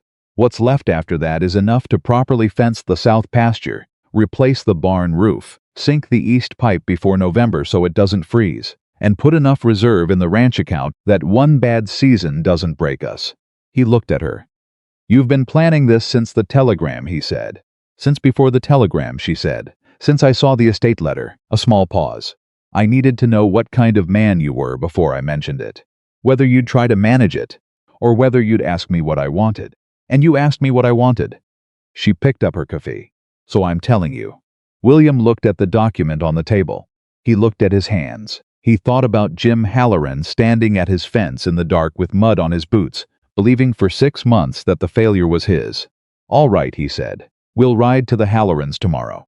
Victoria nodded once. Done, decided. She picked up her pencil and pulled a blank sheet toward her. Daniel, across the table, exhaled very quietly, not quite a sigh, not quite a laugh. Something between them that was entirely a brother's reaction to his sister being exactly who she had always been. They rode to the Hallorans the next morning. Jim Halloran met them at the gate with the wariness of a man who has been surprised enough times by bad news that good news takes longer to process. Margaret Halloran came out of the house and stood on the porch with her hands clasped together, reading their faces. William explained it plainly because that was the only way he knew how. Victoria set the banknote documentation on Jim's fence post and told him the amount that would be cleared. Jim Halloran looked at the paper. He looked at Victoria. I can't take this, he said. You're not taking anything, she said. I'm paying a neighbor's debt because I have the means to do it, and you have been wronged, and I am not going to watch you go into winter under a burden that was manufactured for you. She met his eyes without any softness in it that was not genuine. You would do it for us. Jim Halloran looked at William. She's right, William said. You would. Jim's jaw worked. He looked at his boots for a moment. The way a man looks at his boots when he is fighting something in himself that he does not want to perform in front of people. Then he looked up. I don't know how to thank you, he said. Help us fix the south pasture fence line in September, Victoria said. That's thanks enough. Margaret Halloran came off the porch and took Victoria's hands in both of hers and did not say anything, which was exactly the right thing. They rode back to the ranch in the late morning, and Victoria was quiet the whole way, not the tight, working quiet, but the other kind, the settled kind. You're thinking about Richmond, William said. She looked at him. You don't have to tell me about it, he said. I'm not asking about it. I just don't want you to think I haven't noticed. She was quiet for another moment. My husband's name was Robert Harrison, she said. I married him at 24 because he was educated and well-spoken, and I believed what he told me about who he was. She paused. He was not the person he told me he was. The marriage lasted 3 years. When I left his family, his father especially chose to believe his version of events rather than mine. She looked at the road ahead. I spent the year after that, being very careful not to let anyone close enough to hurt me the way that had. And then you got on a westbound stage, William said. And then I got on a westbound stage, a pause. I told myself I was being practical. I told myself it was a business arrangement, and I was not going to be foolish about it. She looked at him. And then you stood across a dusty street and said that can't be her. And I looked at you, and thought this man is going to be a problem. He glanced at her. A problem. You were too real, she said. I could tell, from across the street, that you were exactly who you appeared to be. No performance, no management, just a man standing in the sun being entirely himself. She looked back at the road. I had not been around that in a long time. It made me nervous. He thought about that. I said that can't be her, he said. Because you were nothing like the photograph. Was that a good nothing like? He kept his eyes on the road. I stood in that street for 10 seconds and thought that whoever had sent me that photograph had done me a considerable disservice by not capturing what you actually looked like. She was quiet for a moment. William Cooper, Victoria. Was that a compliment? It was a fact, he said. I don't usually dress facts up. She laughed. It was not the controlled, almost smile he had seen at the corners of her mouth before. It was a real laugh, full and unguarded, and it surprised both of them, him because he had not heard it at full volume before, and her, he suspected, because she had not expected to produce it. Porter, riding in the back of the wagon, lifted his head at the sound. William kept his eyes on the road and held the reins and felt the warmth of that laugh settle around him like something he was going to spend the rest of his life being glad to have access to. Daniel Harrison left on the Friday stage. He had spent 4 days at the ranch, and in those 4 days he had eaten William's cooking without complaint, fixed a hinge on the supply room door that William had not gotten to yet, beaten William twice at cards and lost once without any performance about either outcome, and had a long private conversation with his sister on the evening before he left that William did not intrude on and did not ask about. On the morning of his departure, he shook William's hand at the wagon. "She didn't tell you everything about Richmond," Daniel said. "I know," William said. "She will in her own time." He held William's hand a beat longer. What Robert Harrison did to her was real, and it took her a long time to believe she deserved better than it. He looked at William with the direct quality that ran in the Harrison family like a particular strain. "She believes it now. Don't make her stop believing it." "I won't," William said. Daniel looked at him for another moment. Then he nodded, the same short nod Victoria used when something was settled, and climbed into the wagon. Victoria stood at the side of the road and watched the wagon go, and when it turned the corner and was gone, she stood there a moment longer in the particular stillness of someone who has just watched someone they love leave and is deciding how to hold that. Then she turned and walked back toward the house. "The East Pipe," she said as she passed William. "Before November this week," he said. She went inside. He followed her. September came in with the particular golden weight of Montana in the early fall, and the ranch responded to it the way a living thing responds to the right season, not dramatically, but completely. The work was the same work it had always been, but it moved differently now. The way work moves when two people are doing it together, who have figured out how to move without getting in each other's way. The East Pipe got sunk in the first week. Tom Beaumont's youngest son came out to help, and the three of them had it done in a day.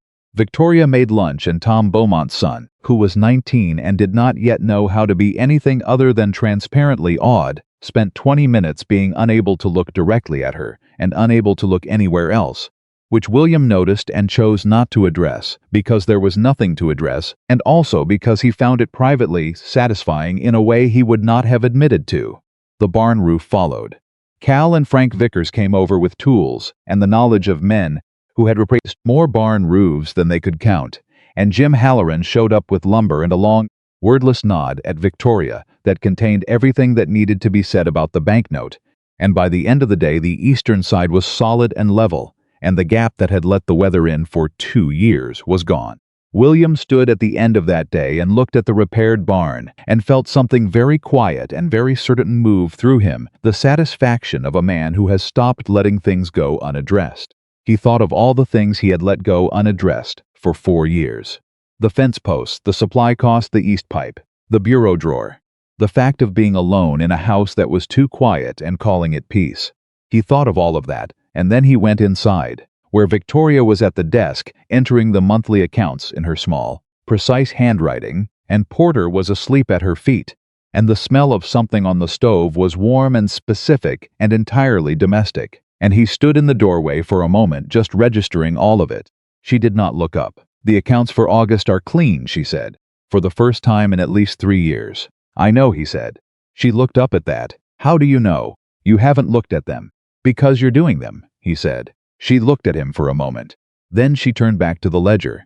But he could see the side of her face and the thing that happened at the corner of her mouth. He went to the stove and checked whatever was on it, and did not say anything else, because nothing else was needed. The letter from the territorial court arrived in the 3rd week of September. William was at the fence when Victoria came out with it. He knew from the way she was walking, not fast, not slow, but with a particular deliberateness, that it contained something real. She handed it to him. He read it. The territorial court had accepted Daniel's referral and opened a formal criminal investigation into Edmund Crane Aldous, Callum Reed, and the operations of Meridian Land Partners and Howell and Associates. As of the date of the letter, Reed had been removed from his position as county assessor, pending the investigation. A temporary assessor had been appointed. The land valuations for the Silver Hollow Valley ranches were under review and would be corrected to accurate market values. A separate notice confirmed that the assessment petition against the 9 named ranches had been formally withdrawn. William read it twice. Then he folded it and put it in his shirt pocket. "It's over," Victoria said. "The investigation isn't over. But this part is." She looked at him steadily. "The valley is safe. The ranches are safe. Whatever happens to Crane in court, he can't buy this land anymore. Not under this scheme, not under any version of it. Too many people know too much now." He put his hand on the fence post, the one that was solid, that she had helped him reset in the summer evening, before any of this had fully begun, and looked at his land. 460 acres. 98 head of cattle, back up to 112 now because the fall grass had been good, and 2 of the cows had calved ahead of schedule. A barn with a new roof, a south pasture with proper fence. An east pipe sunk below the frost line. Books that were clean for the first time in 3 years. And a woman standing beside him who had found a bruised horsehoof in 3 minutes and rebuilt his financial picture from chaos in a week. And gone to church alone on her first Sunday and said, "This is my home now," like. She meant it and had never once stopped meaning it. "I want to ask you something," he said. She waited. "Not about the ranch," he said, "or not only about it." She turned to look at him directly. "I know you came here under a practical arrangement," he said. "And I know we said what we said on the courthouse steps. But I want to ask you properly." He looked at her. He was not a man who had rehearsed this, and it showed the words were plain and not dressed up, which was exactly right for both of them. "I want you to stay, not as an arrangement, as a choice you make every day because you want to make it. As my wife in the full meaning of that word." He paused. "I love you, Victoria. I did not plan to say it that simply, but there it is." She was looking at him with those direct brown eyes, and for once, just briefly, they were not quite steady. Something was working in them that she was not entirely controlling. "You fixed the gate latch I mentioned once," she said. "I did. You remembered that I take my coffee with 1 spoon of sugar in the morning and 2 in the afternoon because the afternoon cup is for comfort, not for waking up." He had not known she had noticed him noticing. "I remember things," he said. "You told Roy Briggs when he asked you last week how the ranch was doing that it was the best it had ever been." She held his gaze. "Roy told Edna Beaumont and Edna told me." "Roy Briggs can't keep anything to himself," William said. "No," she agreed. "But you said it." She stepped toward him. One deliberate step, and looked at him from close and without any of the managed distance either of them had spent months maintaining. "I love you too, William Cooper. I did not plan to. I planned to be useful and competent and not foolish. And then you went and fixed things I noticed in passing, and listened when I talked, and stood beside me in the dark with a rifle when someone threw a rock through our window, and here we are." He reached out and took her face in both hands, the way a man holds something he is profoundly glad to have, and does not intend to be careless with, and kissed her fully, and without reservation, in the September Montana air, with the repaired barn and the solid fence and the sunk pipe and all 460 acres of their land around them. When he stepped back, she was looking at him with an expression he had not seen on her before. It was not the composed, capable look she wore at the desk. It was not the focused look she wore, working through a problem. It was something open and uncalculating and entirely her. The Victoria Harrison that lived underneath all the practical competence, the woman who had been hurt, badly, and had decided to risk being hurt again by stepping off a stagecoach in Silver Hollow, Montana, and walking directly toward a man who had whispered that can't be her across a dusty street. "The accounts for September," she said, after a moment. "Can wait," he said. "The second calf from the Henderson cow might be turning wrong," she said. "I checked this morning, and she looked uncomfortable." He looked at her. "I know," she said. "It can also wait 20 minutes.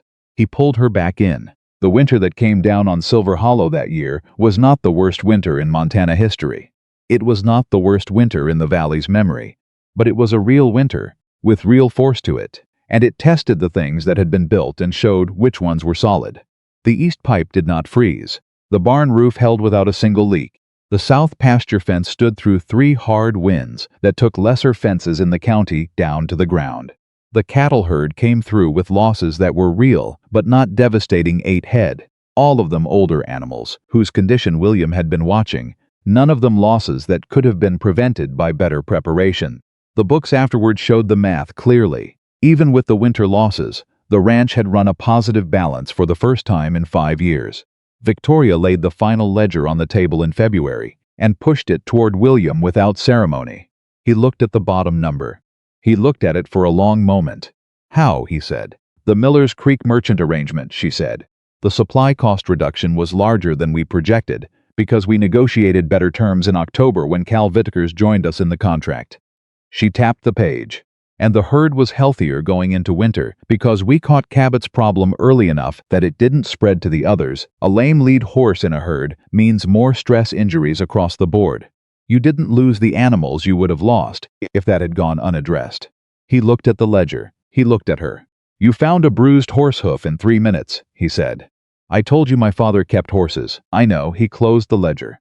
I'm just running the thread backward. Everything that led to this number on this page. It starts with a horse hoof. She looked at him with that direct, slightly amused quality she had when he said something that surprised her by being perceptive. It starts before that, she said. It starts with you writing a letter. He thought about that letter. 3 weeks to write it. The cold practicality of it. A practical woman, someone who understood hard work, not looking for romance. I wrote the wrong letter, he said. She tilted her head. I wrote a letter asking for a ranch hand and address, he said. That's what I asked for. Someone useful, someone who wouldn't make things complicated. He looked at her. I should have written a letter asking for the one person in the world who could actually see what was wrong with everything I'd built and care enough to fix it. Victoria Harrison Cooper. She had added his name in the county register in November quietly, with Roy Briggs as the only witness. In a 10-minute ceremony that was entirely practical and entirely right, looked at her husband across the kitchen table in the February light. You got her anyway, she said. I did, he said. Badly written letter and all. Badly written letter and all, he agreed. She picked up her pencil and pulled the next page of accounts toward her. He picked up his coffee. Porter snored at the edge of the rug. Outside, the Montana winter was doing what Montana winter did, which was make everything still and cold and vast and entirely indifferent. Inside the house it was warm, and there were 2 people in it, who had chosen each other not out of necessity, not out of practicality, but out of the slow, unplanned, undeniable accumulation of 10,000 moments in which each of them had seen the other clearly and decided, again and again, to stay. It was not the story either of them had planned to live. It was better. In the spring, when the valley came back to itself, when the Halloran's fields greened up and the Vickers brothers put new calves in their pasture, and Henry Marsh's granddaughter got engaged to Tom Beaumont's youngest son, which nobody entirely expected, but everyone agreed, made a kind of sense. The territorial court published its findings in the Crane investigation. Edmund Crane Aldous was indicted on 12 counts of fraud, conspiracy, and unlawful land acquisition. Callum Reed entered a plea. Harlan Dietz was located in Wyoming. He had not gone far, and had not been clever about hiding, and was returned to face charges. Meridian Land Partners was dissolved.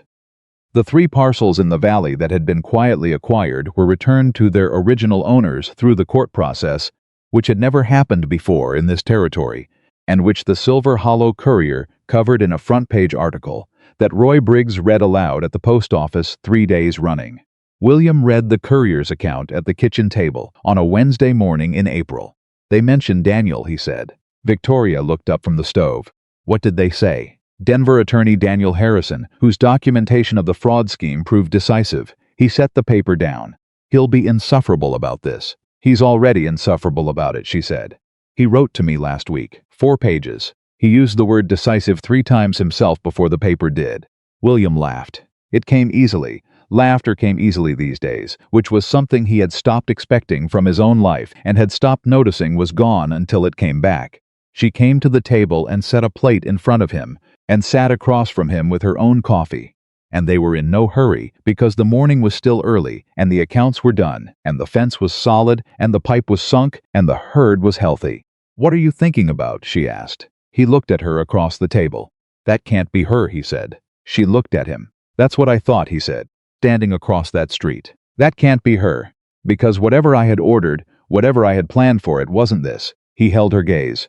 It wasn't someone who would walk toward me, like she already knew she could handle whatever she found.